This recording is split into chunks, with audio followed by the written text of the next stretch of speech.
Seguiremos adelante para que los jóvenes de Eibar puedan seguir viviendo y trabajando en su ciudad, con dignidad, en paz y libertad.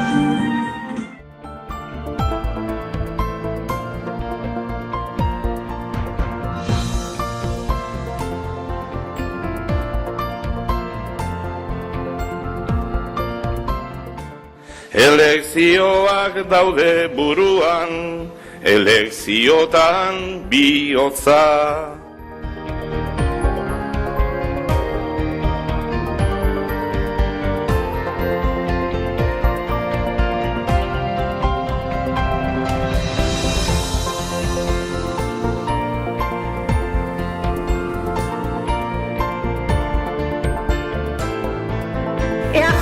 Indartsu eta berriztu bat dugu Eibarren.